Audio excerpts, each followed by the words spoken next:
Alright, Outlaw Radio Live fans, we are live on the air right here, right now, in full effect with Guttamouf, aka Vic the Boom Baptist. How you doing this evening? I'm doing fine. How are you doing, brother? I'm doing great, man. I'm doing great. I hope everything is all well with you out there during this terrible predicament with the coronavirus. Yeah, I mean, it's kind of bugged out. It's an unprecedented event, that's going on. I mean, I know I haven't seen anything like this occur in my 54 years of existence. So I think it's like kind of like, bugging everybody out, you know. How you doing over there?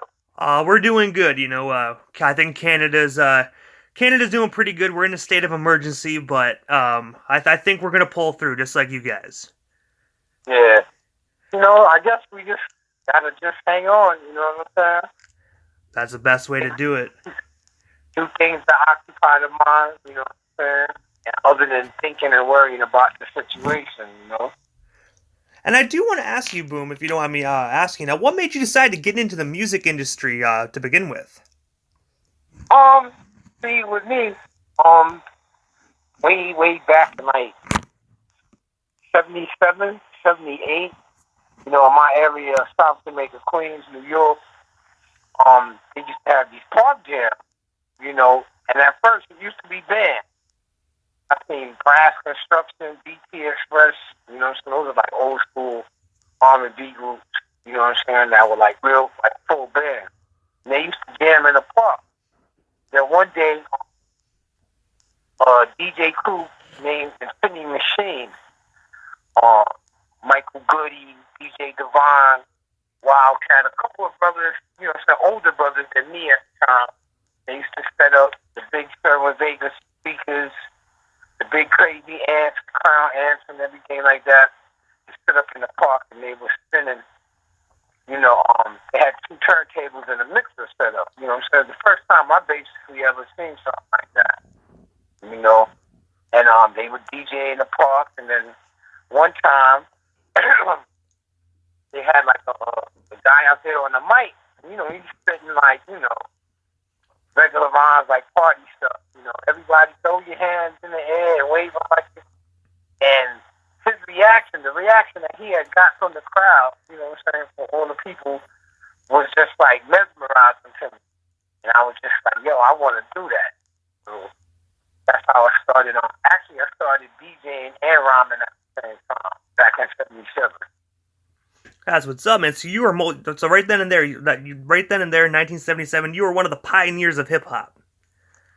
You could kind of say that, because I wasn't actually jamming in the park with these guys up until maybe like 83, 84.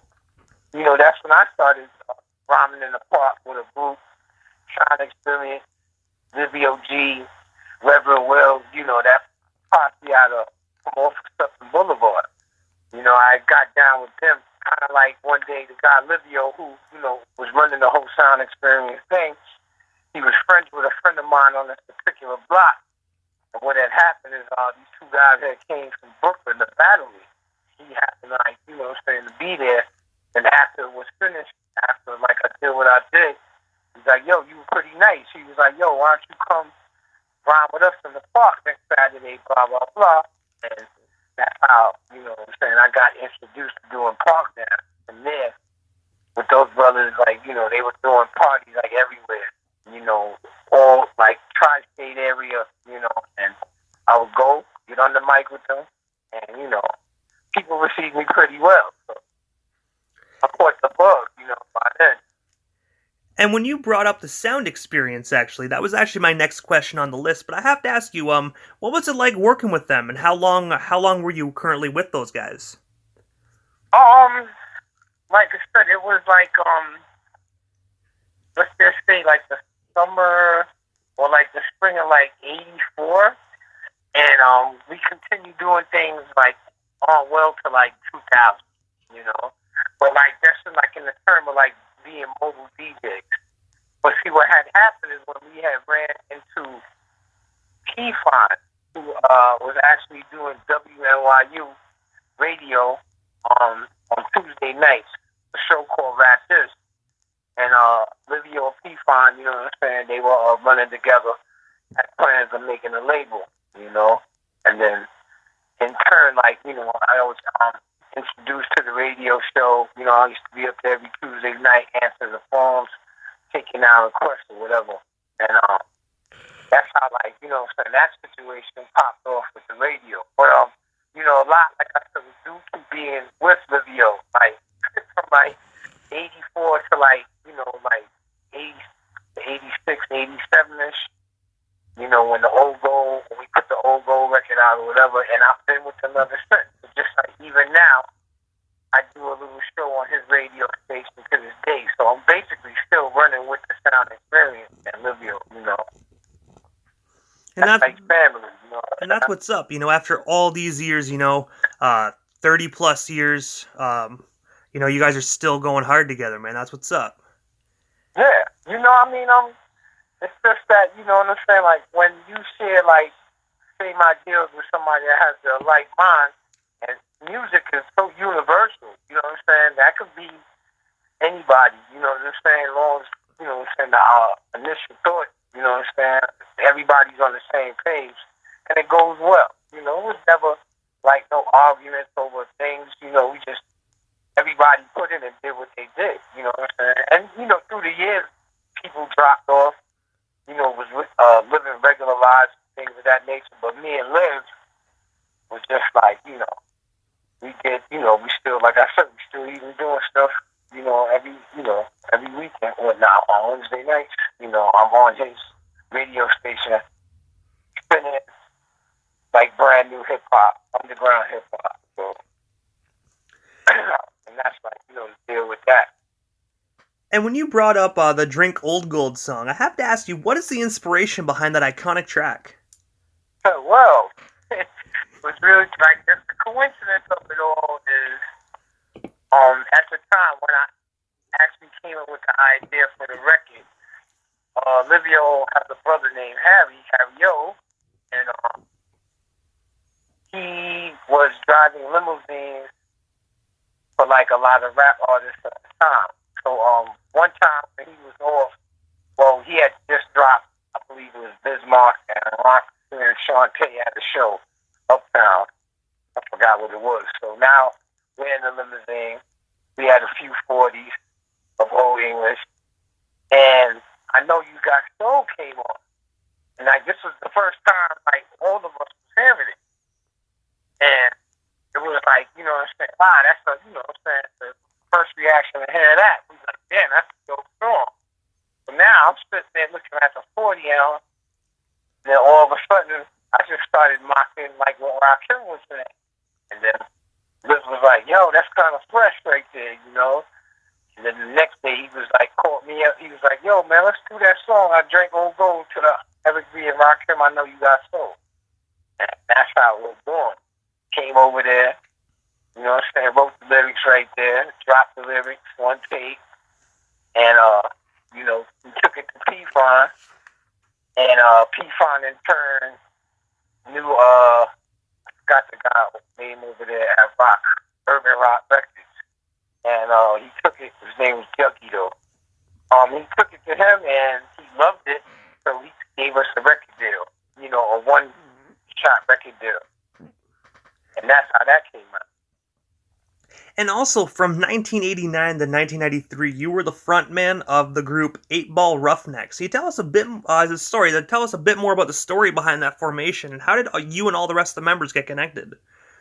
Well, what it was is that they all knew me from the, you know, the Old Gold. This was like 87, but this was after the Old Gold was, you know, finished, and now we had put out the next single, Mr. X, which was Respect, Let's Do This, and Philly Rabbit. And after that, had like, you know, it didn't make the same type of effect or like splash like the Old Gold record did. So I kind of got like in a rut, you know, as far as like writing comedy, because my whole thing was I was doing comedy and like doing parodies of songs, rap songs that were already out. That's, you know, basis. But then from there, I took it into a comedy type of thing. Sort of like what Will Smith, you know, was doing, but like my own doing like knocking certain things. And what had happened, that thing was come on. We couldn't get a deal for that, and I got kind of angry, and I got reunited with the streets per se. And I was doing my thing out there on the streets, and I came out with this idea like, yo, I'm not happy no more. You know what I'm saying? Or like feeling the comedy shit. I'm gonna start talking about. Oh my bad. Talking about things that's going on with me as far as like in my life and in the streets. And that's how Guttamouf was born. And one day, like I said, I knew the members that are able, people that I knew in my neighborhood for a while. Kev, Dirty Dog, Spanish Prince, he lived across the bridge. Mark and Slade, they lived in the area too. And like I used to hang on their blocks, and they used to hear me rap or whatever. And then one day, Kev was like, yo, you know what I'm saying? I want to, you know what I'm saying, do that too. And I was like, yo, I was thinking about starting a group, and that's how, like, we all formed. It was just basically from people that I used to hang with, around in South Jamaica. And that's what's up, man. You know what I mean? Like, the 8-Ball Roughnecks were such a legendary group, man. It's, I'm really happy to hear that you were actually a part of such a legendary group, man. Yeah, like I said, basically, like, like after that time, I was like, let me try reinvent myself. You know, as far as like I felt the Mr. X thing was dead, so and then I just started wanting to go like according to how my feelings was at the moment, or at that time, and they were around me. I was around them the most, and they expressed to me like, so they wouldn't mind being a part of a group. And that it worked out from there. Livio made the beats. We would get the beats, and we sit at my house and write the rhymes, practice out like how we was gonna perform on stage, like right in my basement. And that's how. Or sometimes we would go to Kev's house or whatever. But that's how 8-Ball was started.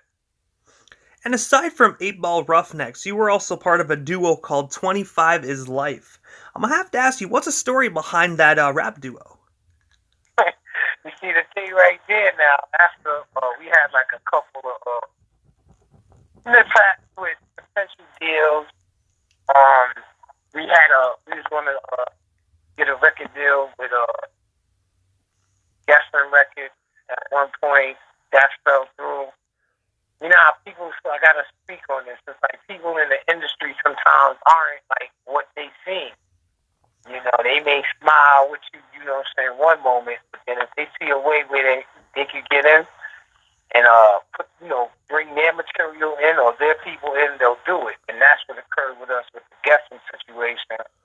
And we also had a situation that was going to happen with Outlaw, but then somebody snaked us for one of their groups in and got their groups on. So some of the fellas with me at the time, they wasn't really feeling like, like that we were going to go anywhere.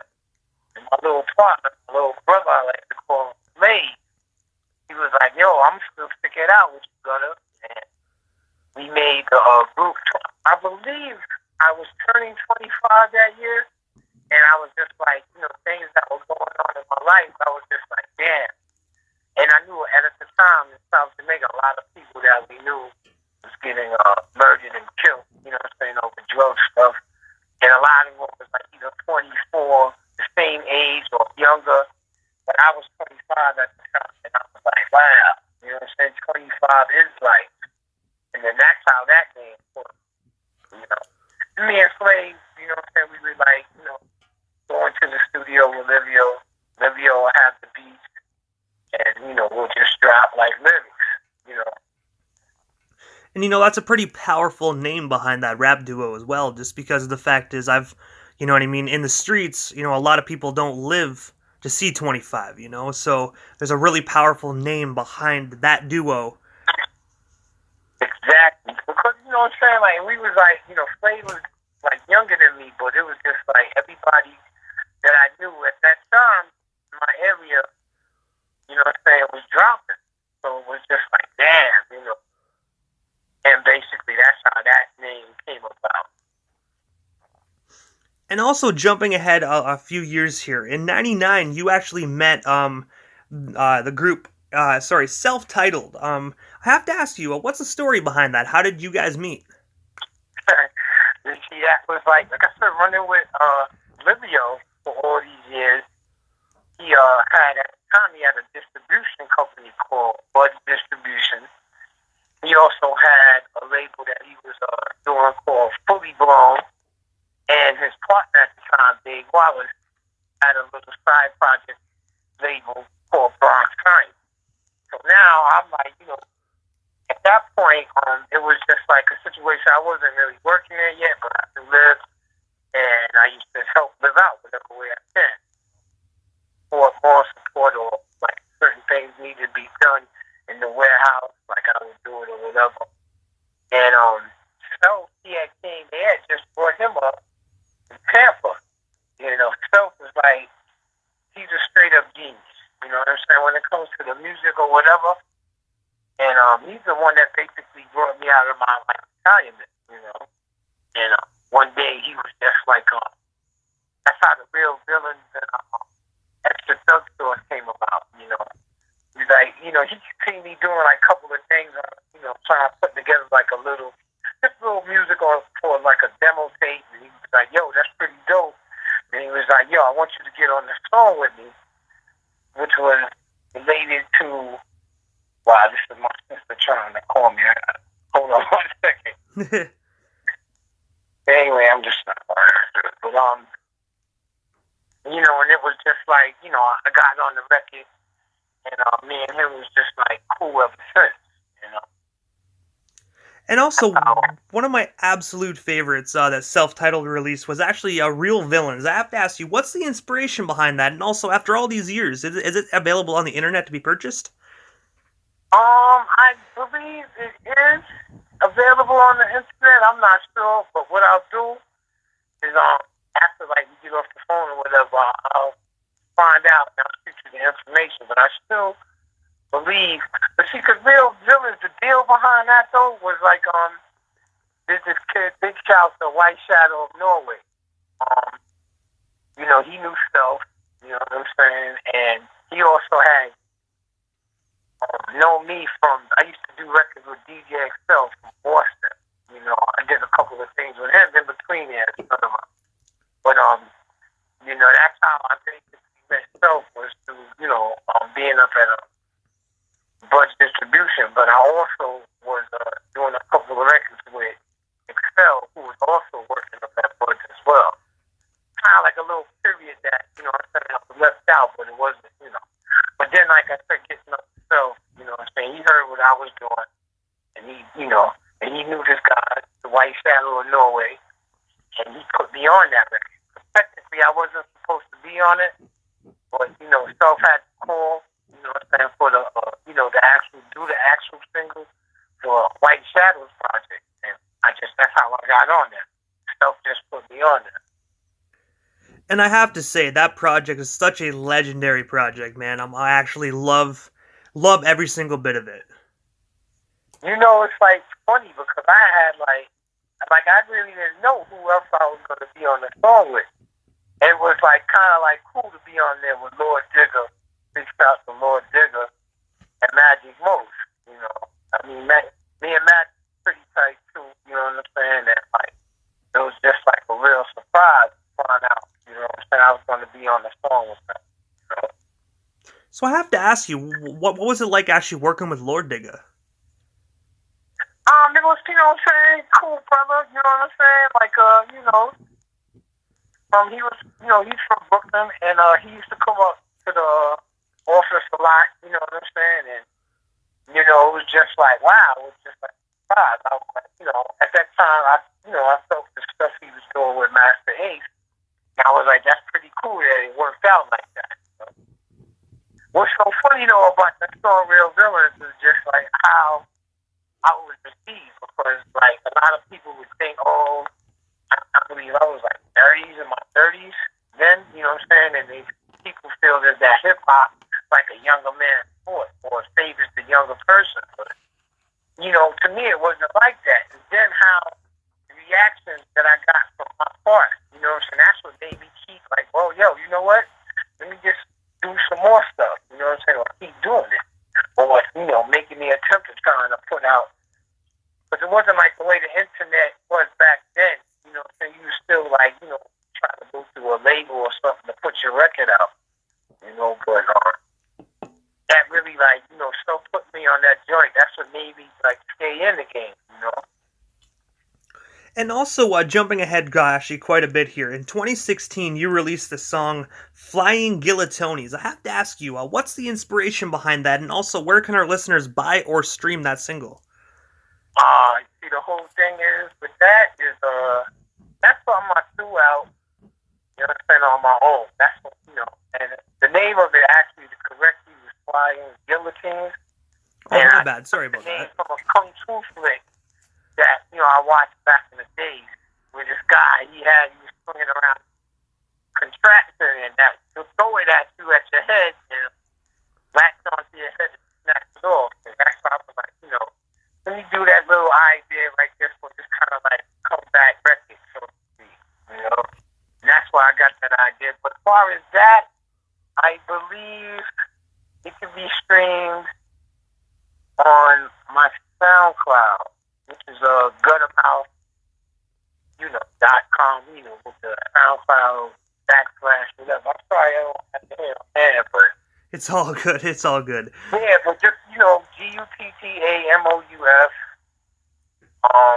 Yeah, on SoundCloud, I believe I have it.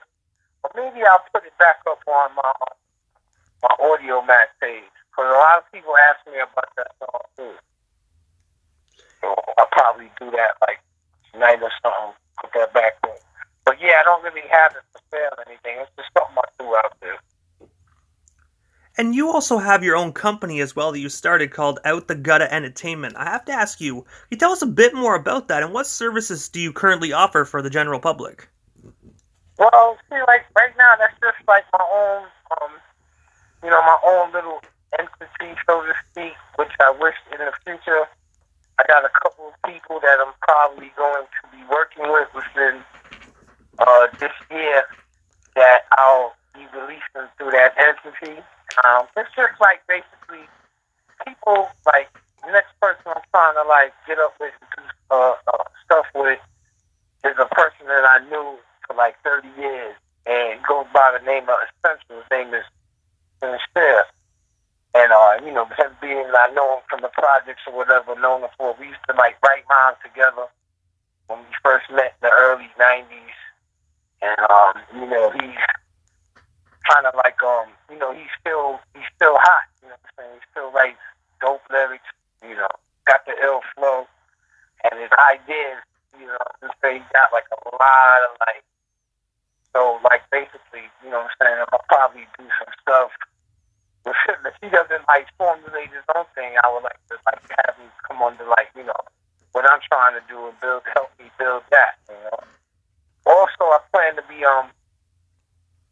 working with another brother. His name is G Supreme. He currently has a whole bunch of stuff from good material on Spotify.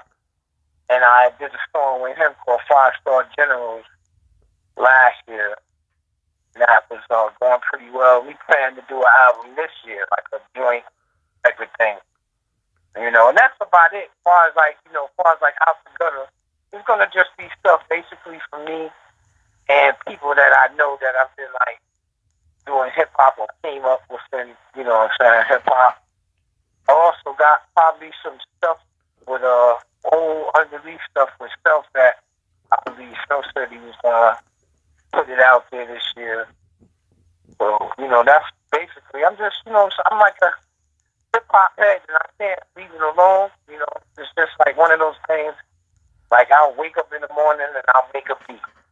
You know, also that's what I've been doing too for like the last like 10 years, is just like making, you know, underground beats and hitting certain artists off that I meet on the internet, because like either they may not have like somebody that or know somebody or not have the finances to pay for beats, and depending on their talent, I'll just hit them off with a beat and be like, you know, whatever, do whatever with it, just give me, you know, notoriety. Like, you know, this was produced by Guttamouf, et cetera, you know. But that's all, like, I'm not really trying to like, of course everybody would like to make a little bit of cash, behind it. I'm kind of like more or less like the love of it, and the fact that it's in me. You know what I'm saying? I can't just put it down and leave it alone. So I continue to do it, and that's another reason why I also do the radio show. So I give people a chance to hear other artists aside from what you hear like on mainstream radio. I like to, put people out there that are talented and let them be heard, even though maybe a small venue for right now, small amount of listeners or whatever, but I still try to bring across that, that raw hip hop, the underground hip hop, But yeah, the name of my show is The Magnetic Mixtape. It's on freshestfm.com every Wednesday, 8 p.m. to 10 p.m., And I have to ask you, Guttamouf, other than, the radio show, your album, the collabs you're going to be doing, what's next for you? Is there anything else you want to promote further while we still have you here on the show?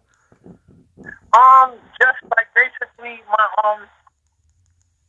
my little audio back page, Out the Gutter Entertainment, I got like various stuff on there that people should just check out, what I'm saying? That's a different state of hip hop with like various artists that I've worked with in the last 10 years that I believe are very talented, and people go to the page and check it out, hit it up and give us a listen, Just like another extension of what, what I'm saying, hip hop, is. Like, what I'm saying, discovering new talent, and putting it out there,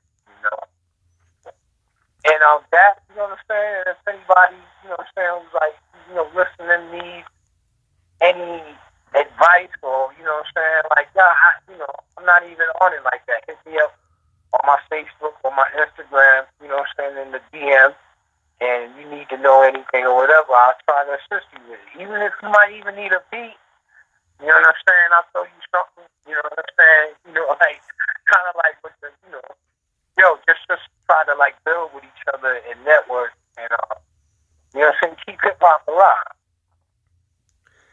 And this is a time in the interview, Guttamouf, that I give it a chance for the individual that comes on the show, just a chance to give shout-outs to whomever they want to give shout-outs to, and also your social media handles. That way our listeners can follow you if they're not already doing so.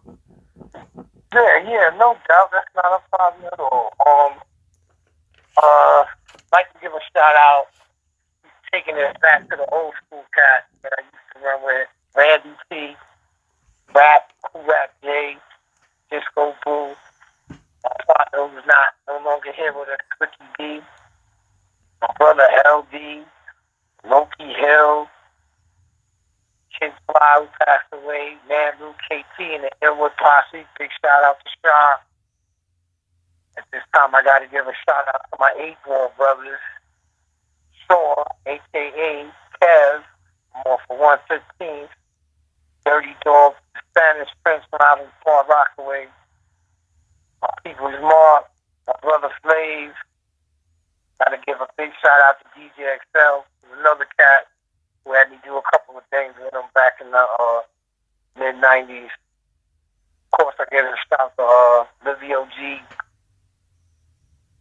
Got to give a shout to kind of other things. Oh, yeah. You know what I'm saying? Sincere, a.k.a. Essential. With these projects, I got to give a big shout. There's another thing, too, I didn't say, but you didn't ask me about it. I'm also down with a group of individuals now called Certain Ones. I'm not sure if, you know what I'm saying, you heard of them or whatever, but they on SoundCloud at Certain Ones, and you check the page out. I'm doing a few things with them as well, part of their conglomerate. So Most definitely going to have to check them out. 4 producers, 4 DJs, and all around from, all parts of the world. And got down with them. So, big shout out to the whole Certain Ones clique. And my social media is basically Audio Mac, the main one, on the Guttamouf 89, and it's under Out the Gutter Entertainment. And there's also my YouTube, which is Out the Gutter Entertainment as well. So I appreciate it. Y'all come, subscribe, follow it, and within a little bit, like next week, I'll probably be dropping some new stuff too. Also, a big shout out to G Supreme, Mike Mountain, who I got a couple of things I'm gonna do with, and all the other people that I can't really think of right now, but you know what I'm saying. Y'all know who y'all are. You know what I'm saying. It's another year. Just try to get busy. You know what I'm saying. I want everybody to be safe out there. Wash your hands. You come inside from the house if you gotta go up. You know what I'm saying. Make sure you wash your hands first. And that's real talk. You know what I mean. Stay safe. Yeah, no doubt. You too, but yo, thank you, DJ Immortal and the Outlaw Radio, you know what I'm saying, for playing my stuff and having me, you know what I'm saying, speak, that's peace. Hey man, you're most certainly welcome, Gutta, and I want to say thank you. You're an absolute legend here on the East Coast, so just being able to have you on my platform is an utmost honor, and I'm forever grateful. Thank you so much. Yeah, I appreciate you so much, brother. Keep the hip-hop alive. Oh, most definitely. That's my plan, man. That's my mission. I want to say, Guttamouf, thank you so much, man. You stay safe and have yourself a wonderful night. All right, you too, brother. Be safe. You as well, brother. All right, peace.